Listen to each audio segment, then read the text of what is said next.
Room rent भी बहुत ज़्यादा है और बेरोजगारी तो देखिए रहा बहुत है और फिर महंगाई बहुत बढ़ गई है। ये पुराने अगर चावल लाते हैं तो दाल घट जाता है, दाल लाते हैं तो तेल घट जाता है।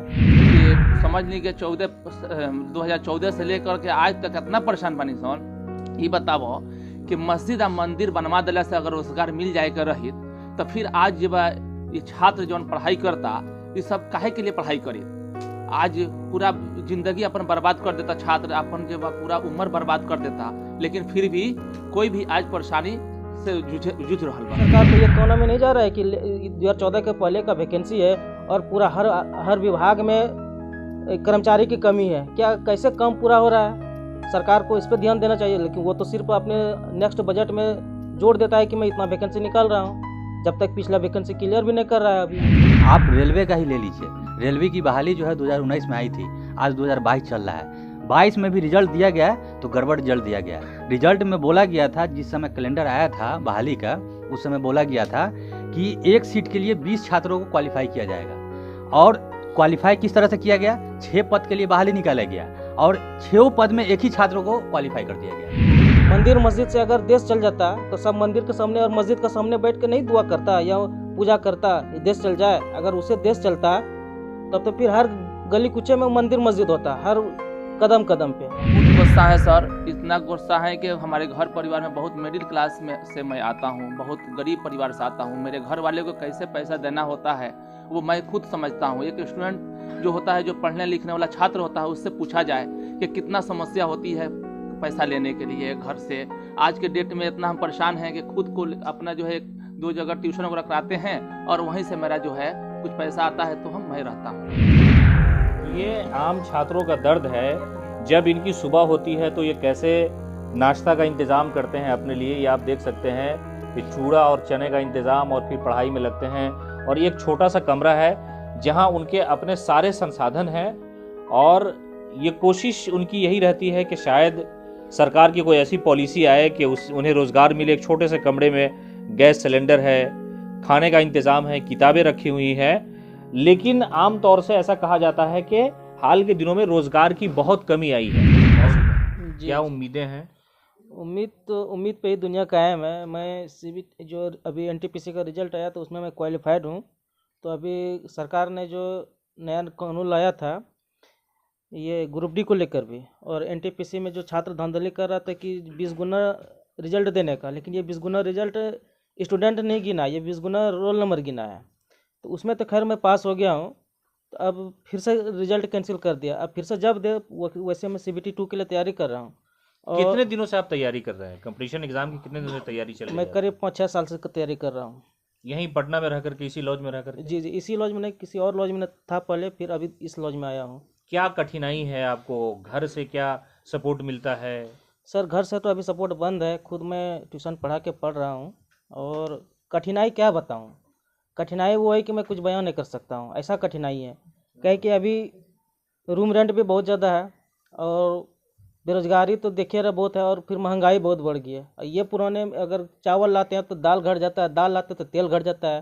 तो इसी तरह कुछ खिचड़ी तिचड़ी कुछ बना के सादा खाना खा के ज़िंदगी जी रहे हैं।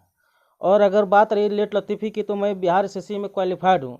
2014 की वैकेंसी है, उसमें मैं क्वालिफाइड हूँ, पूरा सब प्रक्रिया क्वालिफाइड है और काउंसलिंग भी हो गया है। लेकिन एक सरकार ने, एक आयोग ने एक ऐसा फरमान जारी किया कि जो जिसके पास 2014 के पहले का NCL है, यानी आरक्षण के लिए, उसी को ही वैलिड किया जाएगा। अब बताइए कि जब एडवर्टाइजमेंट में कुछ ऐसा नहीं लिखा गया है कि 2014 का पहले का NCL चाहिए, अब उस मुद्दा को लेकर केस हो गया है। अब ये केस कितना साल तक चलेगा ये कोई नहीं बता सकता। अब बताइए, अगर 2014 का पहले का किसी के पास NCL मांगे, उत्तरी बिहार में बाढ़ आती है तो इधर सुखाड़ आती है, कहीं किसी का आग लग गया तो मान लिया जाएगा अगर उसका डॉक्यूमेंट जल गया तो वो कहाँ से लाएगा अगर वो क्वालिफाइड है तो? मतलब आपका मानना है कि सरकार जो है वो जानबूझ करके छात्रों को फंसाती है? पूरी तरीके से जानबूझ के फंसाती है। केंद्र सरकार में, मोदी सरकार को ये कहना में नहीं जा रहा है कि 2014 के पहले का वैकेंसी है और पूरा हर विभाग में कर्मचारी की कमी है। क्या कैसे कम पूरा हो रहा है? सरकार को इस पर ध्यान देना चाहिए, लेकिन वो तो सिर्फ अपने नेक्स्ट बजट में जोड़ देता है कि मैं इतना वैकेंसी निकाल रहा हूँ, जब तक पिछला वैकेंसी क्लियर भी नहीं कर रहा है अभी वो। पिछले विधानसभा चुनाव में 19 लाख युवाओं को रोजगार देने का वादा एनडीए का था। जी, उसमें क्या लगता है कि लोगों को रोजगार नहीं मिल रहा है अभी? वो वैसे ही रोजगार मिलेगा जैसे 15 लाख सबके खाते में आ गया है। जैसा 15 लाख का लॉलीपॉप दिया था उसी तरह 19 लाख का ये लॉलीपॉप दिया है। और ये कभी पूरा ही नहीं होगा। ये 19 लाख का वैकेंसी जो है ना, 19,000 भी पूरा नहीं करेगा। ये 19 लाख का जो वादा किया है 19,000 भी वैकेंसी नहीं देगी ये। मोदी सरकार से आप खुश नहीं है? युवाओं के बारे में कहा जाता है कि बहुत सपोर्ट किया उन्होंने। कोई सपोर्ट ही नहीं किया है। वो सिर्फ जुमलेबाजी में सपोर्ट किया और कोई चीज़ में सपोर्ट नहीं किया है। वो सिर्फ एक तरह का से फेक वॉइस देता है वो, और कुछ नहीं करता है। वो अपना वादा ही पूरा नहीं किया है अभी तक। मंदिर मस्जिद से अगर देश चल जाता तो सब मंदिर के सामने और मस्जिद के सामने बैठ के नहीं दुआ करता या पूजा करता देश चल जाए। अगर उससे देश चलता तब तो फिर हर गली कुचे में मंदिर मस्जिद होता, हर कदम कदम पे। तो मंदिर मस्जिद से देश नहीं चलेगा। जब तक अगर युवा को आप सपोर्ट नहीं कीजिएगा, युवा को बढ़ावा नहीं दीजिएगा, तो देश आगे कैसे बढ़ेगा? जब जान रहे हैं कि देश का भविष्य युवा पे टिका हुआ है, तो आप युवा को सपोर्ट कीजिए, उसके लिए कुछ कीजिए। क्या करते हैं आप? भी तैयारी करते हैं? नौकरी का तलाश है क्या आपको भी? जी, मेरा नाम अशफाक आलम है सर। मैं 2014 में मैं क्वालिफाइड किया ग्रेजुएशन सर। उसके बाद से आज तक कंटिन्यू मैंने तैयारी करते रहा। सेंट्रल से लेकर के बिहार तक का हर सब्जेक्ट जो है हमने तैयारी किया। यानी बीपीएससी का भी मैंने तैयारी किया, एनटीपीसी का मैंने तैयारी किया, लेकिन हर एग्ज़ाम को मैंने दिया। लेकिन आज तक किसी भी एग्ज़ाम को जो है ये सरकार ने सही क्लियर नहीं कर पाई, जिसकी वजह से आज तक हम लोग बहुत परेशानी हाल। सरकार से नाराज़ हैं? गुस्सा आता है? बहुत गुस्सा है सर। इतना गुस्सा है कि हमारे घर परिवार में बहुत मिडिल क्लास में से मैं आता हूँ, बहुत गरीब परिवार से आता हूँ। मेरे घर वाले को कैसे पैसा देना होता है वो मैं खुद समझता हूँ। एक स्टूडेंट जो होता है, जो पढ़ने लिखने वाला छात्र होता है, उससे पूछा जाए कि कितना समस्या होती है पैसा लेने के लिए घर से। आज के डेट में इतना हम परेशान हैं कि खुद को अपना जो है 2 जगह ट्यूशन वगैरह कराते हैं और वहीं से मेरा जो है कुछ पैसा आता है तो मैं रहता हूँ। जी, मतलब ये जो मोदी सरकार की पॉलिसी है युवाओं को लेकर के, जी सर, उससे आपको कोई फायदा नहीं मिला है? आज तक कोई फ़ायदा नहीं मिला सर। आज तक इतना परेशान हम नहीं बानी कि समझ ली कि 2014 से लेकर के आज तक इतना परेशान बानी सर। ये बताओ कि मस्जिद आ मंदिर बनवा दिला से अगर रोजगार मिल जाए के रही तो फिर आज जब ये छात्र जौन पढ़ाई करता, ये सब काहे के लिए पढ़ाई करी? आज पूरा जिंदगी अपन बर्बाद कर देता छात्र, अपन जब पूरा उम्र बर्बाद कर देता, लेकिन फिर भी कोई भी आज परेशानी से जूझ रहा बा सर। तो ये आम छात्रों का दर्द है। जब इनकी सुबह होती है तो ये कैसे नाश्ता का इंतज़ाम करते हैं अपने लिए, ये आप देख सकते हैं कि चूड़ा और चने का इंतज़ाम, और फिर पढ़ाई में लगते हैं। और ये एक छोटा सा कमरा है जहां उनके अपने सारे संसाधन हैं, और ये कोशिश उनकी यही रहती है कि शायद सरकार की कोई ऐसी पॉलिसी आए कि उन्हें रोज़गार मिले। एक छोटे से कमरे में गैस सिलेंडर है, खाने का इंतज़ाम है, किताबें रखी हुई हैं। लेकिन आम तौर से ऐसा कहा जाता है कि हाल के दिनों में रोज़गार की बहुत कमी आई है। ऐसे ही कुछ लोग हैं। क्या तैयारी है, क्या करते हैं आप, कहाँ तक आप सफल हुए हैं? हम किसान परिवार से आते हैं। हमारे पिताजी खेती करके, किसानी करके हमको पैसा देते हैं। बहुत उम्मीद के साथ पैसा देते हैं। हम भी बहुत उम्मीद के साथ तैयारी करते हैं कि सरकार रोज़गार निकाले तो रोज़गार हमें मिले।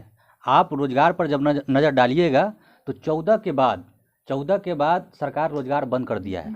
14 से पहले ही दिया गया था। अगर कोई भूले भटके निकाल दिया जाता है बहाली, तो उस बहाली को क्लियर करने में 4 से 5 साल लग जाता है। आखिर सरकार ये स्ट्रेटजी क्यों नहीं अपनाती है? जिस तरह से कॉमन एडमिशन टेस्ट लिया जाता है और 2 महीना के अंदर में रिजल्ट दे दिया जाता है, 2 महीना के अंदर यूनिवर्सिटी का एग्जामिनेशन होके उसका एडमिशन हो जाता है, तो उसी टाइप से क्यों नहीं जो बहाली है उसको अपनाया जाता है? एक बहाली निकाले, उसका 5 साल 6 साल के बाद रिजल्ट दिया जाता है। आप रेलवे का ही ले लीजिए। रेलवे की बहाली जो है 2019 में आई थी, आज 2022 चल रहा है। 22 में भी रिजल्ट दिया गया तो गड़बड़ रिजल्ट दिया गया। रिजल्ट में बोला गया था, जिस समय कैलेंडर आया था बहाली का, उस समय बोला गया था कि एक सीट के लिए 20 छात्रों को क्वालिफाई किया जाएगा। और क्वालिफाई किस तरह से किया गया? 6 पद के लिए बहाली निकाला गया और 6 पद में एक ही छात्र को क्वालिफाई कर दिया गया। एक ही छात्र बार बार हर पद के लिए क्वालिफाई कर दिया गया। तो 20 गुना रिजल्ट कैसे हो सकता है? उसको सरकार सही करे और सही से रिजल्ट निकाले। और सरकार से हम मांग करते हैं कि प्रॉपर बहाली हो। जिस तरह से 2014 से पहले जो बहाली निकलता था, बहाली हर साल निकलता था, चाहे वो बैंकिंग का हो, चाहे वो एसएससी का हो, चाहे वो रेलवे का हो, कैलेंडर होता था। कोर्ट के बाद जिस तरह से बिहार में जो कोर्ट ऑर्डर दिया था बीपीएससी का कि आपके पास जो बहाली है वो हर साल निकालिए, क्लियर आप 1 साल 2 साल जब करना है कीजिए, लेकिन बहाली आपको हर साल निकालना है। उस तरह से केंद्र सरकार भी करे, एसएससी का बहाली ले तो हर साल बहाली निकाले, रेलवे का ले तो हर साल बहाली निकाले। ऐसा नहीं हो कि एक बहाली निकालिए उसका 10 साल के बाद बहाली निकालिए।